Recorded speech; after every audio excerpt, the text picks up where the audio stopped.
नियम 311 के अधीन आपने इस मुद्दे को यहां पर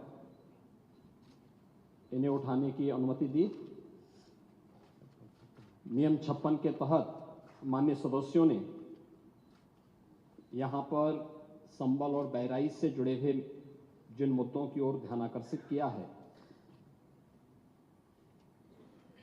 वो वास्तव में अपनी रुचि और अपने स्वयं के एजेंडे के अनुरूप ही उन्होंने अपने वक्तव्य को यहां पे रखा है। मुझे आश्चर्य होता है कि हमारे नेता विरोधी दल वरिष्ठ सदस्य हैं, इस सदन के माननीय अध्यक्ष भी रहे हैं और प्रदेश सरकार में मंत्री के रूप में भी उन्होंने कार्य किया है। एक लंबे समय से सार्वजनिक जीवन में है।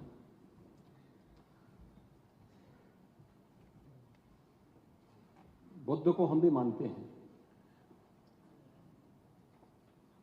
लेकिन हमें इस बारे में भी जानना होगा कि एक लंबी परंपरा भारत की है और भारत की उसी परंपरा के अनुरूप भारत की विरासत और विकास के समन्वय के साथ ही सरकार कार्य कर रही है।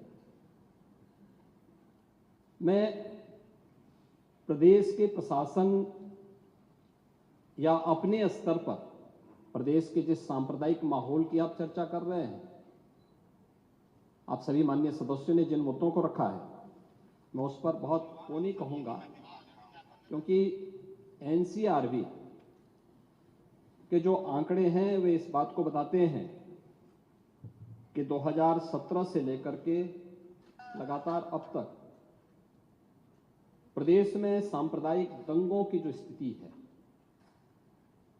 उसमें 97 से लेकर 99% तक कमी आई है। एनसीआरबी का डाटा है। और जो दो जिसको वास्तव में आप दंगे कहते हैं, ये दंगे उत्तर प्रदेश में 2017 से लेकर के अब तक नहीं हुए हैं। और मैं वही आपके पिछले कार्यकाल के दौरान बताता हूं, 2012 से 2017 के बीच में, ये भी एनसीआरबी के ही डाटा है, प्रदेश में 815 सांप्रदायिक दंगे हुए और 192 लोगों की मौत उसमें हुई है। मैं उस पर चर्चा करूंगा। उससे पहले भी 2007 से 2011 के बीच 616 ऐसे सांप्रदायिक घटनाएं हुई हैं जिनमें 121 लोगों की मौत हुई थी। महोदय, जो बात यहां पर माननीय सदस्य शेखबाल महबूब ने संबल के बारे में लिखा, माननीय सदस्य कुंवर रघुराज प्रताप सिंह जी ने यह बात बहुत स्पष्ट की कि हम तथ्यों को छुपा करके कब तक जनता को गुमराह करेंगे। हर व्यक्ति जानता है कि माननीय न्यायालय के आदेश पे सर्वे का कार्य हो रहा था और सर्वे हो रहा था।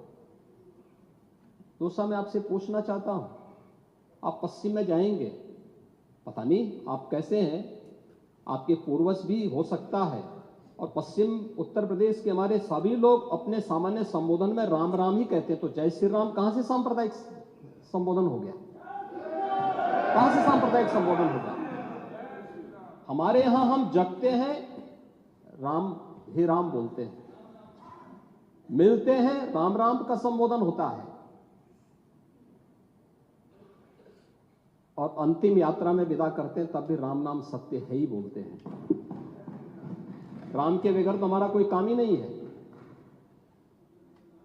और अगर जय श्री राम किसी ने बोली दिया तो इसमें उत्तेजना का मतलब, ये नियत आप समझ सकते हैं उस नियत को।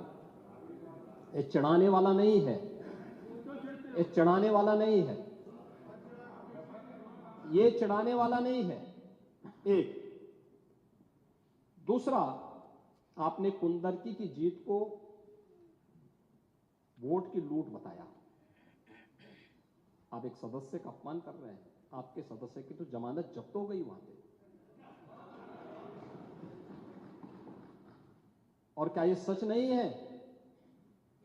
इस समय तो आज डिजिटल मीडिया का है। वहां का पठान, वहां का शेख सब कह रहे साहब हमारे पूर्वज तो हिंदू थे और आप भी, आपके पूर्वज भी हिंदू थे। क्या ये सच नहीं है? और क्या ये सच नहीं है कि देशी और विदेशी मुसलमानों की आपसी भिड़ंत है जो वर्षों की लड़ाई को लेकर के वहां चल रहा है? आप लोग सच पे पर्दा डालने का प्रयास कर रहे हैं, लेकिन एक चीज नोट करना कि सूर्य को, चांद को और सत्य को बहुत देर तक छुपा कोई नहीं सकता है, और सत्य जरूर सामने आएगा। और उसी सत्य के बारे में कहा जा रहा है। नेता प्रतिपक्ष कह रहे थे कि वहां की स्थिति ऐसी है कि अगर मंदिर आ भी जाएगा, मंदिर बन जाएगा। मैं कहता हूं, ये तो बाबरनामा भी कहता है कि हर मंदिर को तोड़ करके एक ढांचा खड़ा किया गया। आप तो एक श्रेष्ठ ब्राह्मण कुल में आपने जन्म लिया है। आप तो भारत के पुराणों की परंपरा पर विश्वास करते हैं। हमारा पुराण भी इस बात को कहता है कि भगवान विष्णु, श्री हरि विष्णु का 10वां अवतार संबल में ही होगा, उसी संबल में होगा।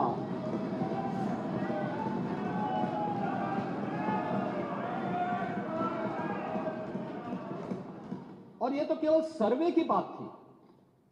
माननीय न्यायालय के आदेश पर जिलाधिकारी का मतलब जिले का एडमिनिस्ट्रेटिव हेड, पुलिस अधीक्षक उस जिले की पुलिस फोर्स का मुखिया है। इनका दायित्व है कि शांतिपूर्ण तरीके से किसी सर्वे के कार्यक्रम को वहां पे संपन्न करना, माननीय न्यायालय के आदेश को अक्षरशः अनुपालन करना। और सर्वे 19 नवंबर को भी हुआ, 21 नवंबर को भी हुआ, 24 नवंबर को भी सर्वे का कार्य चल रहा था। क्या यह संभव है? नहीं, 21 को संपन्न नहीं हुआ था। ये लगातार सर्वे का काम चल रहा था। और सर्वे के कार्य के दौरान पहले 2 दिन कोई भी शांति भंग नहीं हुई। तीसरे दिन जब 23 नवंबर को जुमे की नमाज के पहले और जुमे की नमाज के दौरान जिस प्रकार की तकरीरें दी गई, उन तकरीरों के बाद माहौल खराब हुआ। और फिर उसके बाद जिस प्रकार की स्थितियां की गई थी वो सबके सामने थी। और इसलिए मैं कह रहा हूं, हमारी सरकार ने तो पहले ही कहा कि हम जुडिशियल कमीशन बनाएंगे।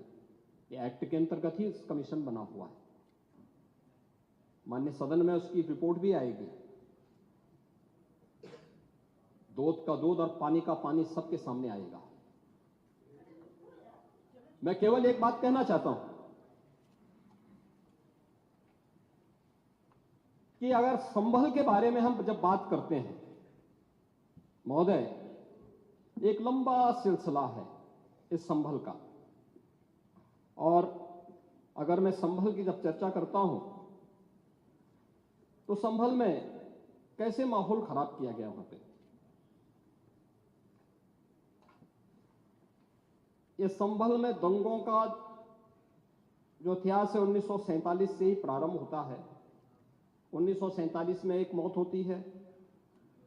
1948 में 6 लोग मारे जाते हैं। 1958 में भी दंगा होता है। 1962 में भी दंगा होता है। 1976 में भी 5 लोगों की मौत वहां पर हुई थी। और 1978 में 184 हिंदुओं को सामूहिक रूप से जला दिया गया था। 184 हिंदुओं को हत्या हुई थी, हिंदुओं की हत्या हुई थी। और जलाया भी गया था और 184 हिंदू मारे गए थे वहां। 184। मैं वही तो कह रहा हूं ना, आप उस सच को स्वीकार नहीं करेंगे, आप उस सच्चाई को स्वीकार नहीं करेंगे। और लगातार कई महीनों तक वहां कर्फ्यू था। 1980 में फिर दंगा हुआ था, एक मृत्यु हुई। 1982 में फिर दंगा हुआ, एक मृत्यु हुई। 1986 में 4 लोग मारे गए और 1990 फिर 1992 में 5 मौतें हुई। 1996 में 2 मौतें हुई। ये लगातार ये सिलसिला चलता रहा। 1947 से लेकर के अब तक 209 हिंदुओं की निर्मम हत्या वहां हुई है संभल के अंदर। 209 हिंदुओं की। और एक भी बार किसी ने उन निर्दोष हिंदुओं के लिए कभी 2 शब्द नहीं कहे, उनके प्रति, उन परिवारों के प्रति संवेदना के शब्द नहीं कहे। महोदय, जो आज घड़ियाली आंसू बहा रहे हैं, ये लोग कभी भी उन निर्दोष हिंदुओं के बारे में कभी 2 शब्द नहीं कहे। वहां पर 1978 में जो दंगा हुआ था, महोदय, किस प्रकार की स्थिति थी। एक वैश्य जिसने सबको उधार दे रखा था पैसा, और उस बात को मानता था कि साहब मैं तो सबको पैसा देता हूं, मेरे यहां तो सब व्यवसाय के साथ जुड़े हुए हैं। अगल बगल के हिंदू दंगा होने के बाद उनके घर में इकट्ठे होते हैं। इकट्ठा होने के बाद उनको घेर लिया जाता है। घेरने के बाद वो बोलते हैं, भाई आप हमें क्यों घेर रहे हैं? कहा जाता नहीं, क्योंकि तुम इन हाथों से पैसा मांगोगे, इसलिए उनके हाथ काटे जाते हैं, फिर उनके पैर काटे जाते हैं और फिर उनका गला रेंध करके हत्या होती है। ये लोग सौहार्द की बात करते हैं, शर्म नहीं आती इन लोगों को सौहार्द के बारे में चर्चा करने में। 1978 से जो मंदिर आज निकल रहा है, 1978 से इन लोगों ने कभी खोलने नहीं दिया उस मंदिर को, जो आज बजरंगबली का मंदिर निकल रहा है। जो वहां पर आज 22 कुएं किसने बंद किए थे? इन 22 कुओं को भी वहां पे बंद किया गया। और वहां का माहौल इतना तनावपूर्ण किसने बनाया था? ये पत्थरबाज कौन थे? एक भी गिरफ्तारी बिना साक्ष्य के नहीं हो रही है। और याद रखना, जिसने पत्थरबाजी की होगी, जिसने माहौल खराब किया होगा, उसमें एक भी बचने वाला भी नहीं है। एक भी नहीं बचेगा। हम माननीय उच्चतम न्यायालय के आदेश का पालन करते हैं, सम्मान भी करते हैं। और क्या संविधान को आप मान रहे हैं? क्या आप लोग संविधान के प्रति सचमुच वचनबद्ध हैं? मैं तो धन्यवाद दूंगा माननीय अध्यक्ष जी को इस बात के लिए कि आज उन्होंने संविधान की मूल प्रति यहां पर दी। बाबा साहब भीमराव अंबेडकर जी ने 26 नवंबर 2049 को जिस संविधान को बनाकर के देश को सौंपा था, उस मूल संविधान की प्रस्तावना को एक बार पढ़िए। मौलिक कर्तव्यों के बारे में, मौलिक अधिकारों के अध्याय के चित्र को देखिए। अलग अलग उन आर्टिकल के उस पृष्ठों का अवलोकन करिए। आपको उसमें राम भी नजर आएंगे, कृष्ण भी नजर आएंगे। लंका दहन के उपरांत बजरंगबली भी नजर आएंगे। ज्ञान का उपदेश देने वाले बुद्ध भी नजर आएंगे। भारत की समृद्ध परंपरा का दर्शन आपको उस संविधान में मिलेगा जो बाबा साहब भीमराव अंबेडकर ने दिया था। लेकिन उस मूल संविधान में कहीं भी धर्मनिरपेक्ष या पंथ निरपेक्ष या फिर समाजवाद शब्द नहीं है, और ये आप सबकी आंखों को खोलने वाला होना चाहिए। आप लोग संविधान में बदलाव की बात करते हैं। जिन लोगों ने संविधान का गला घोंटा, उनका पिछलग्गू बन करके केवल सत्ता हथियाना चाहते हैं, जनता की आंखों में धूल झोंकना चाहते हैं। ये नहीं हो सकता। ये देश आपको नहीं करने देगा, और वह प्रति आपको दी गई है, आप उसका अवलोकन करिए। और मैं नेता विरोधी दल को इसलिए बोलना चाहता हूं, बुद्ध ने करुणा और मैत्री का संदेश उस कालखंड में दिया था जब विदेशी हमले होने शुरू हो गए थे, लेकिन उससे पहले राम ने कहा था, निस्सरहीन करो मही भुज उठाए प्रण कीन। उससे पहले भगवान कृष्ण ने भी कहा था, परित्राणाय साधूनाम विनाशाय च दुष्कृताम। और हम तो राम और कृष्ण को ही मानते हैं, बुद्ध पर विश्वास करते हैं, उन्हीं को आदर्श मान करके हम लोग कार्य करते हैं। शासन पद्धति एक भी इंच इधर उधर नहीं करते उसके लगा। और इसीलिए मैं आपसे कहने के लिए आया हूं, संभल की घटना या कुंदर की कीजिए, जैसे ही आपके खटाखट की असलियत सामने आई, जनता ने कहा सपाचक। उपचुनाव में 9 में से 7 तो भारतीय जनता पार्टी और एनडीए गठबंधन जीता है।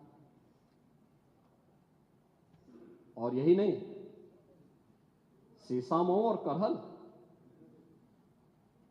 याद करिए 2022 में समाजवादी पार्टी ने करहल में 70,000 से लगभग 67,000 से जीती थी। इस बार वह मात्र 13-14 तक आ गई है। वो भी चच्चू थोड़ा वहां पे कृपा कर लिए, नहीं तो वहां भी सपा चढ़ तय था। अगली बार होगा, अगली बार होगा चच्चू, अरे आप चिंता मत करिए, अगली बार तो नहीं रहे, बहुत ज्यादा रहे। अगली बार। सीसामऊ में भी बाल बाल बच गए, और इसलिए इस बौखलाहट में कि कुंदरकी में लोगों को अपनी जड़ें याद आने लग गई हैं। अब आपने देखा होगा उन लोगों के वक्तव्य को, डिजिटल मीडिया में थोड़ा अवलोकन करिए और देखिए वहां पे जब लोग चिल्ला चिल्ला के बोल रहे हैं कि इन विदेशियों से पिंड छुड़ाना है, क्या बोल रहे हैं लोग, सबको अपनी जड़ें याद आने लग गई हैं। और मुझे लगता है जिस दिन इकबाल महबूब जी को भी अपनी जड़ें याद आएंगी, वह भी फिर यही बात बोलेंगे जो इधर के माननीय सदस्य कह रहे हैं। महोदय, मैं उनसे कहूंगा कि एक बार बाबरनामा का जरूर, बाबरनामा को जरूर पढ़ें।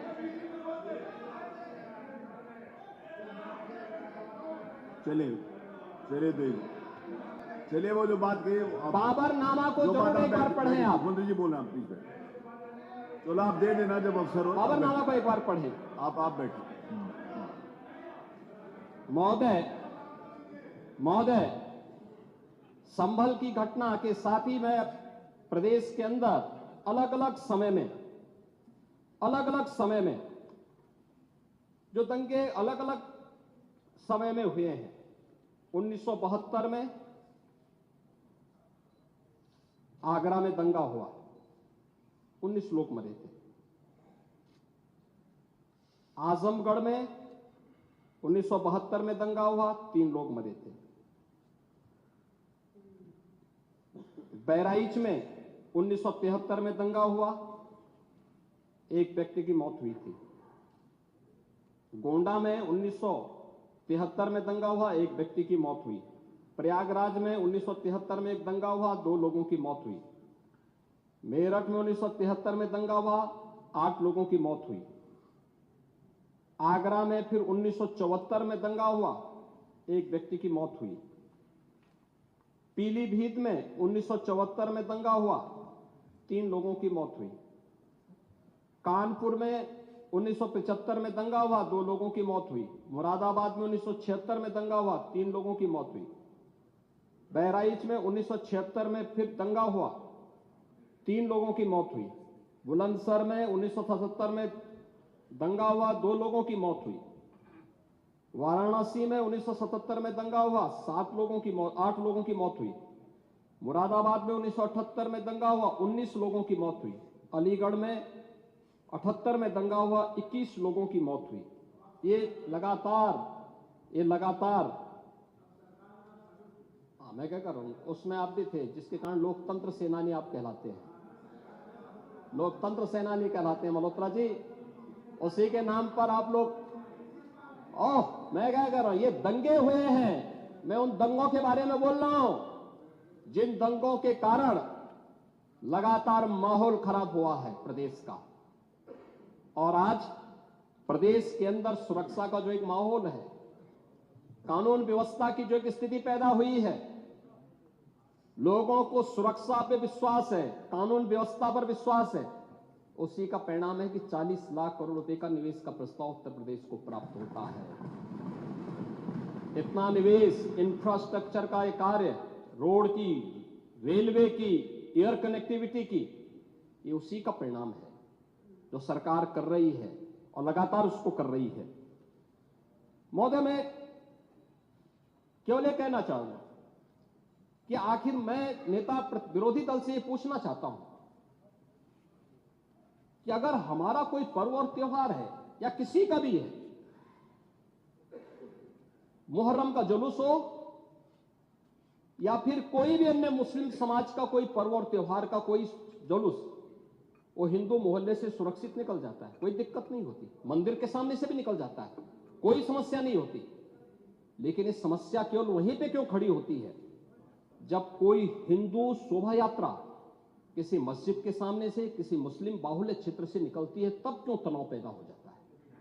तभी क्यों झंडा लगाने में क्या समस्या है? क्या भारत की धरती पे केसरिया झंडा नहीं लग सकता? क्यों नहीं लग सकता? क्यों नहीं लग सकता? मैं यही पूछना चाहता हूं, आखिर ये दंगे क्यों किए जाते हैं? और बहराइच का मामला, महाराजगंज उस कस्बे का,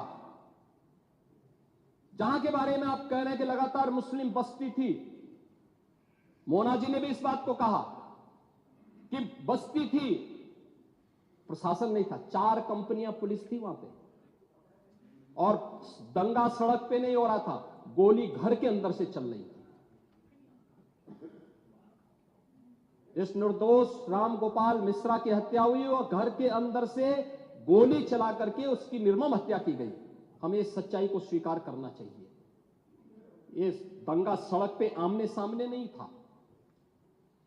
अगर पुलिस घर के अंदर घुसती तो लोग फिर कुछ और आरोप लगाते।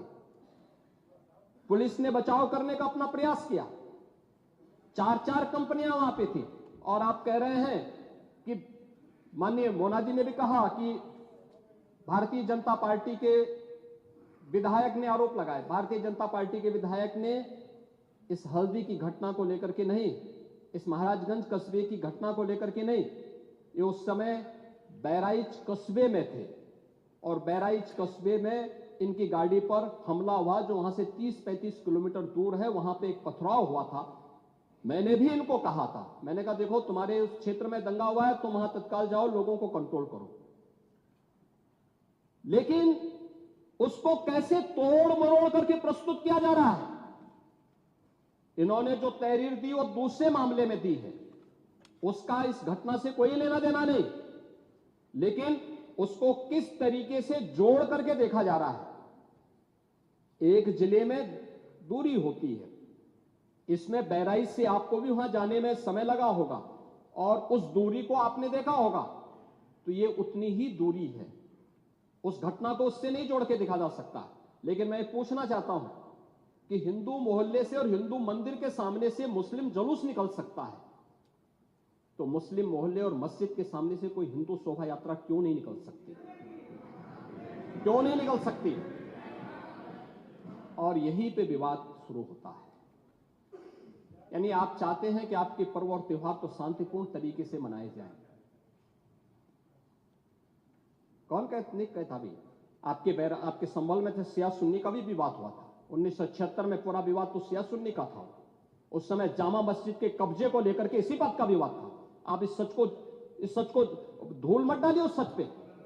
और लखनऊ का शिया सुन्नी विवाद ये भारतीय जनता पार्टी की सरकार के समय ही समाप्त हुआ है। आप लोग तो लड़ाते थे यहां पे, शिया और सुन्नी को भी लड़ाते थे, क्योंकि आपकी तो शुरू से ही राजनीति थी बांटने की और फिर कटवाने की। और इसलिए हमने कहा कि न बटेंगे और न कटेंगे। हम न बटेंगे और न कटेंगे। मुझे आश्चर्य होता है, अपने को शिक्षक कहते हैं श्री संग्राम सिंह यादव। सच को स्वीकार करने की सामर्थ्य नहीं, इसलिए चले गए। आप देखें, एक दोहरे चरित्र के व्यक्ति के द्वारा जो अपनी कुछ पंक्तियां पहले लिखी गई हैं और बाद में उसका चरित्र कैसे बदला है। मोहम्मद अल्लामा इकबाल के बारे में वही कहते हैं, यानी जो पहले कहते थे उन्होंने क्या बात कही थी बाद में? मुस्लिम हैं हम, वतन हैं सारा जहां हमारा, चीन वो अरब हमारा, हिंदुस्तान हमारा, तौहीद की अमानत सीनों में है हमारे। दुनिया के बुत कंदों में पहले वह घर खुदा का, तेगों के साये में हम पलकर जमा हुए हैं। मकरीब की वादियों में गूंजी अजा हमारी, बातिल में दबने वाले हे आसमां नहीं हम, हे गुलस्ता ये अब्दुल्लस वो दिन है याद तुझको, ये मौज ये दजला तू भी पहचानती है हमको, ये अर्ज ये पाग तेरी हुर्मत पे कट मरे हम, सालार ये कार्रवाई है मीर ये हिजाज अपना, इकबाल का तराना बाग ये दरा है गोया। मुस्लिम हैं हम, वतन है सारा जहां हमारा। अब आप मुझे बताओ, क्या इकबाल को आप अपना आदर्श मानते हैं क्या? इस इकबाल को मानेंगे क्या? वो अपने को पेशे से शिक्षक कहते हैं। ऐसे शिक्षक छात्रों को पढ़ाएंगे तो दुर्गति कराएंगे। यानी इकबाल की एक कविता को यहां पे पढ़ करके और वास्तविक सच से आप धूल डाल करके उसको छुपा नहीं सकते हैं। और मैं इसीलिए कहना चाहूंगा कि महोदय, प्रशासन ने पूरी कार्रवाई की है और लगातार हमारे संज्ञान में सारी बातें हैं। एक एक बात पर सरकार नजर रख रही है। 25 करोड़ की आबादी का प्रदेश है और 25 करोड़ की आबादी के प्रदेश में पिछले 7.5 वर्ष के दौरान सभी पर्व और त्योहार शांतिपूर्ण तरीके से संपन्न हुए हैं। सभी वीवीआईपी विजिट सकुशल संपन्न हुए हैं। अयोध्या में श्री राम जन्मभूमि पर भगवान राम के भव्य मंदिर के कार्यक्रम को भी, जिसको लेकर के आप बहुत बड़ा पहले प्रदेश के मन में भय पैदा करते थे, वह भी सकुशल संपन्न हुआ। आज प्रदेश में जब सर्वत्र सुरक्षा का एक बेहतरीन माहौल है और 2025 में जब उत्तर प्रदेश को यह गौरव प्राप्त होने जा रहा है कि दुनिया का सबसे बड़ा आध्यात्मिक और धार्मिक सामाजिक जो उत्सव हो, एक महापर्व है महाकुंभ प्रयागराज, जिसमें पूरी दुनिया का एक समागम होने वाला है, जब इसे आयोजित करने का अवसर प्राप्त हो रहा है, तब मैं विपक्ष के अपने साथियों से कहना चाहूंगा कि प्रदेश के माहौल को अपने वक्तव्यों से और अपने करतूतों से कृपया खराब न करें। प्रदेश आगे बढ़ना चाहता है, विकास के अपने लक्ष्यों को प्राप्त करना चाहता है, लेकिन मैं इस बात के लिए आश्वस्त करूंगा कि 25 करोड़ जनता को सुरक्षा देना, उनकी हर प्रकार से हिफाजत करना ये प्रदेश सरकार की जिम्मेदारी है। लेकिन अराजकता, पत्थरबाजी और किसी भी इस प्रकार के आदेश के खिलाफ जो माननीय न्यायालय ने आदेश किया है, उसके बाद भी कोई कानून को अपने हाथों में लेकर के कानून को ठेंगा दिखाने का प्रयास करेगा तो सरकार उससे सख्ती से निपटने का काम भी करेगी। और वही सख्ती वहां पर आवश्यक है जहां पर लोगों ने माहौल खराब करने का प्रयास किया है। एक भी निर्दोष नहीं जाएगा। जितने भी विजुअल्स होंगे उसके वीडियो फुटेज हैं, गोली चलाते हुए, कट्टा लहराते हुए, तलाशी के दौरान पत्थरबाजी करते हुए, घरों की छतों के ऊपर जो पत्थर रखे गए हैं, ये सारी विजुअल्स हमारे पास हैं और उसके अनुरूप ही कार्रवाई होगी। हां, ये जरूर आश्वस्त करते हैं कोई निर्दोष के खिलाफ कोई कार्रवाई नहीं होने वाली, अब तक नहीं हुई है, आगे भी नहीं होगी। लेकिन कोई दोषी होगा उसको कोई बचा भी नहीं पाएगा। यह भी मैं इस सदन के माध्यम से पूरे प्रदेश के अंदर बहुत स्पष्टता के साथ कहना चाहूंगा कि सरकार की जीरो टॉलरेंस की नीति पहले दिन से है। अपराध और अपराधियों के प्रति, दंगों और दंगाइयों के प्रति वही जीरो टॉलरेंस की नीति के साथ सरकार कार्य करेगी। इन दोनों मामलों में राजनीति की बजाय हमें समग्रता की दृष्टि से देखना होगा। और समग्रता की दृष्टि ये जो मैंने पहले माननीय नेता विरोधी दल को कहा कि आखिर ये कहां लिखा है संविधान में कि किसी मुस्लिम बाहुल्य क्षेत्र में हिंदू शोभा यात्रा नहीं निकल सकती, और जब आप रोकते हैं तभी हिंदू पक्ष से भी रिएक्शन आता है कि साहब हम भी नहीं जाने देंगे। भाई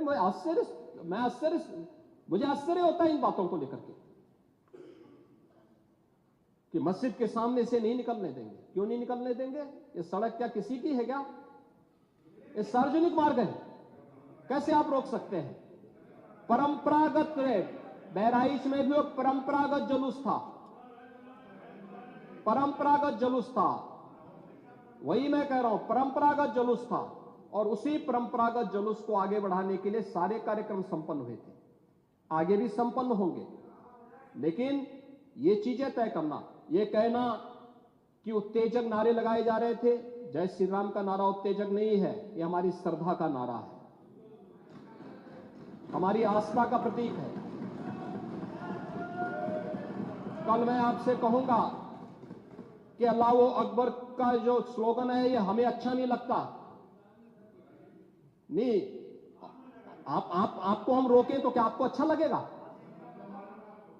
नहीं, आपको नहीं, मुझे मतलब होने की आवश्यकता ही नहीं, मुझे आवश्यकता ही नहीं इसकी, नहीं, मुझे इसकी आवश्यकता ही नहीं है, मुझे इसकी आवश्यकता ही नहीं, क्योंकि मेरी तो विरासत इतनी लंबी चौड़ी है, इतनी प्राचीन है कि मैं उस परंपरा को ही लेकर के चले जाऊं। मैं जय श्री राम का नारा, हर हर महादेव का नारा और राधे राधे, राधे राधे के संबोधन से ही अपना पूरा जीवन काट सकता हूं। मुझे किसी और स्लोगन की आवश्यकता ही नहीं है।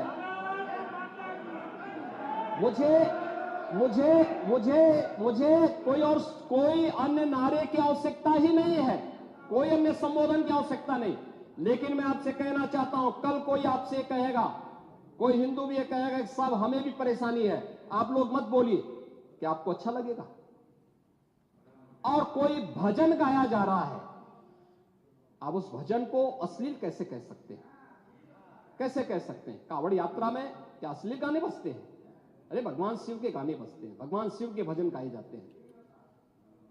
दुर्गा पूजा के दौरान जो शोभा यात्रा निकलती है, जगत जननी मां भगवती दुर्गा के आरतियां बजती हैं, उनकी चालीसा बजती है, हनुमान चालीसा बजता है। ये हमारे यहां शक्ति के प्रतीक भी है और भक्ति के प्रतीक भी है। नहीं तो वही तो ऐतराज है, समस्या तो उसी बात को लेकर के है, सारा विवाद तो उसी बात को लेकर के है, सारा विवाद तो उसी बात को लेकर के है। और मुझे लगता है आपने बाबरनामा पढ़ा होता तो आप मुझसे बहस करते ही नहीं। जिसमें स्वयं मीर बाकी के द्वारा हरिहर मंदिर तोड़ने का जिक्र किया गया है। क्या बात करते हैं आप। और मुझे लगता है ये जितने लोग यहां पर हैं, ये वहां पे कोई नहीं रहा होगा, लेकिन आपके फॉरफादर और फॉरफादर के आगे की पीढ़ी उसकी भुक्तभोगी रही होगी, इसलिए आज इस स्थिति में आप लोग वहां पे हैं। कुंदरकी में लोगों का एहसास हुआ है, एक दिन एहसास आपको भी होगा और जरूर होगा। और इसीलिए मैं आपसे कहना चाहूंगा कि ये सनातन की जीत है, जो कुंदरकी की जीत है, ये भारत की वास्तविक जीत है, ये भारत के संविधान की जीत है, जो कुंदरकी, कटहरी, खैर, गाजियाबाद, मीरापुर, फूलपुर, मझवा यहां पे हुई है। ये वास्तव में यही है भारत के संविधान। आप तो सबको कटघरे में खड़ा करते हैं। मुझे आश्चर्य होता है कि आखिर आप मानते किसको हैं? आप मानते किसको हैं? मुझे एक बात बताओ कि भारत के संविधान के अनुरूप माननीय उच्चतम न्यायालय, एक तरफ आपने सर्वे के बारे में माननीय उच्चतम न्यायालय की बात का स्वागत किया और माननीय उच्चतम न्यायालय ही एक बात को कहता है, बार बार भारत के माननीय उच्चतम न्यायालय ने समान नागरिक कानून की बात देश के अंदर लागू करने की कही है। और भारत अकेला देश है जिसमें बहुसंख्यक समाज अपने लिए विशेष अधिकार की मांग नहीं करता है, बल्कि एक समान नागरिक कानून की मांग कर रहा है। और अगर एक माननीय न्यायाधीश ने, इलाहाबाद उच्च न्यायालय के एक माननीय न्यायाधीश ने उस समान नागरिक कानून की वकालत की, तो आप उनके खिलाफ महाभियोग का नोटिस राज्यसभा में दे दिए। या आपके दोहरे चरित्र को नहीं दिखा दो तो क्या है ये? आखिर दुनिया के अंदर यही हो रहा है, लेकिन भारत के अंदर बहुसंख्यक समाज कह रहा है कि साहब एक समान नागरिक कानून लागू करो। लेकिन अगर वही माननीय न्यायाधीश एक सामाजिक सांस्कृतिक संगठन के कार्यक्रम के दौरान इस बात को कहते हैं कि दुनिया के अंदर ये है, अगर भारत के अंदर इसको मांग करने की वकालत हो रही है तो बुरा नहीं। और माननीय उच्चतम न्यायालय बार बार इसके बारे में सरकार को कह चुकी है, लेकिन आप लोग उसमें एक तरफ उच्चतम न्यायालय के द्वारा सर्वे पर रोक लगाने का स्वागत कर रहे हैं, बुलडोजर की कार्रवाई पर दी गई गाइडलाइन का स्वागत कर रहे हैं।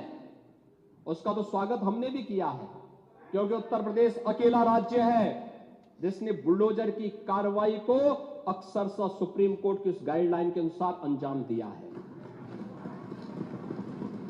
अक्सरशः। और इसीलिए मैं कह रहा हूं कि यही स्थिति है कि माननीय न्यायाधीश इलाहाबाद उच्च न्यायालय ने अगर वक्तव्य दिया समान नागरिक कानून के बारे में, तो समाजवादी पार्टी, कांग्रेस, इन सब के लोगों ने राज्यसभा में उनके खिलाफ एक महाअभियोग की नोटिस ही दे करके आप सच को मुंह जबरदस्ती बंद करना चाहते हैं।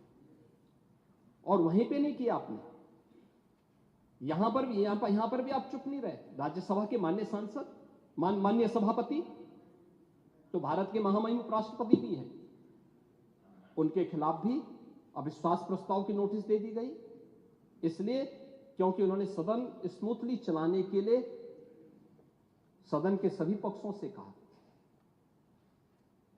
एक सभापति के रूप में, एक चेयरपर्सन के रूप में उनकी जिम्मेदारी यही है, उन्होंने इसी बात को कहा।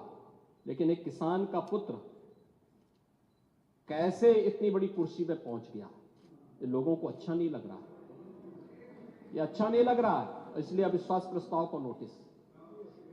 चुनाव के दौरान चुनाव आयोग को कटघरे में खड़ा किया गया, चुनाव आयोग को कटघरे में खड़ा करने का प्रयास, यानी जबरदस्ती आप गन पॉइंट पर अपनी बातों को मनवाना चाहते हैं संवैधानिक संस्थाओं से।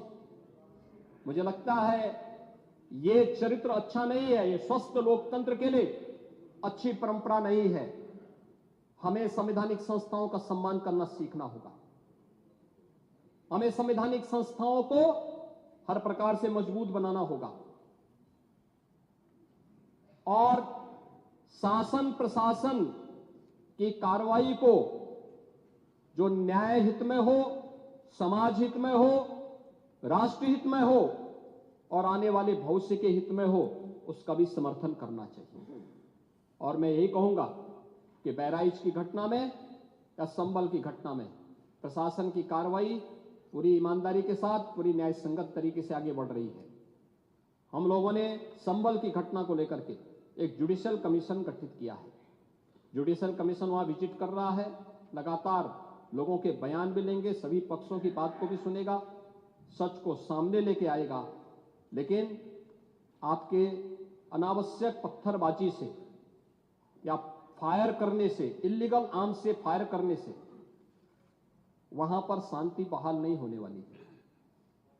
और आप सौहार्द की बात कर रहे हैं, आप बोल रहे हैं पुलिस छावनी में बदल दिया। अब देख रहे हो धार्मिक स्थल से बिजली चोरी, यानी बिजली के मिनी स्टेशन संचालित हो रहे हैं। हम तो ये सोच रहे थे कि मिनी स्टेशन पावर कारपोरेशन ही चला रहा है। अब वहां पर कई मस्जिदें ऐसी पाई गई जिन मस्जिदों के ऊपर एक इल्लीगल सब स्टेशन बना करके वहां से कनेक्शन बांटे गए थे लोगों को फ्री में। लाइन लॉस प्रदेश के अंदर, उत्तर प्रदेश के अंदर लाइन लॉस पावर कारपोरेशन का ये 30 से कम है।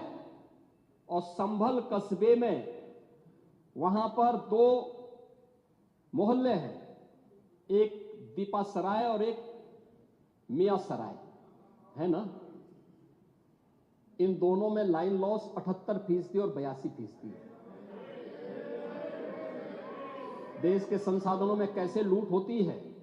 और अगर प्रशासन अपने कर्तव्यों का निर्वहन कर रहा है, वैसे तो कहेंगे प्रशासन कोई कटघरे में खड़ा है कि प्रशासन चोर है, चोर है, चोर है, और प्रशासन उसी चोरी को पकड़ने के लिए चला जाए तो अत्याचार है, या अत्याचार है, या अत्याचार है। कहां से अत्याचार हो गया? अरे यही सच्चाई है। उस सच्चाई को उजागर किया जा रहा है। और याद रखना, सच्चाई जब सबके सामने आती है लोगों को बुरा लगता है, क्योंकि जो सच्चाई स्वीकार नहीं कर सकते, जो बराबरी नहीं कर सकते, वे बुराई करते हैं। और यही बुराई आप कर रहे हैं। आपकी बुराई में न्याय नहीं झलकता, सत्य नहीं झलकता, ये पक्षपातपूर्ण है। और मुझे लगता है इससे लोकतंत्र की व्यवस्था मजबूत नहीं होती है, कमजोर होती है।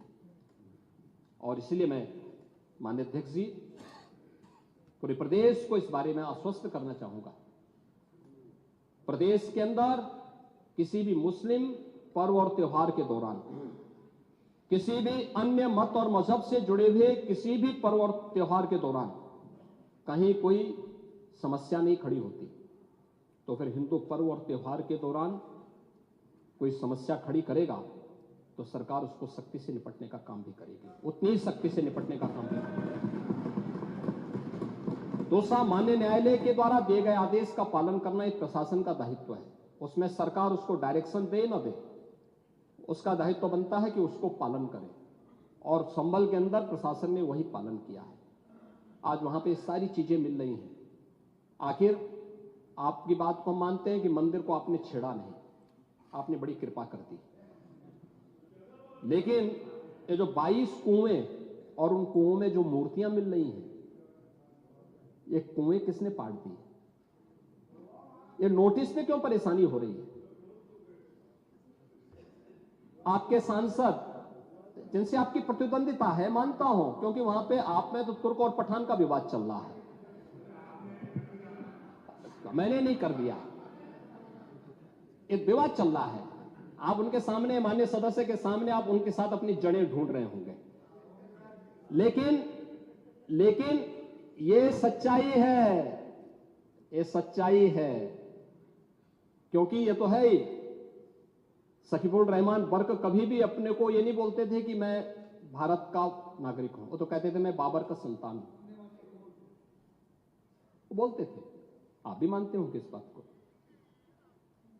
अब आपको तय करना है कि आक्रांताओं को अपना आदर्श मानते हैं या राम कृष्ण और बुद्ध की परंपरा को अपना आदर्श मानते हैं। भारत के अंदर राम कृष्ण और बुद्ध की ही परंपरा रहेगी, बाबर और औरंगजेब की परंपरा नहीं रहेगी। धन्यवाद। माननीय मोना जी को सुना।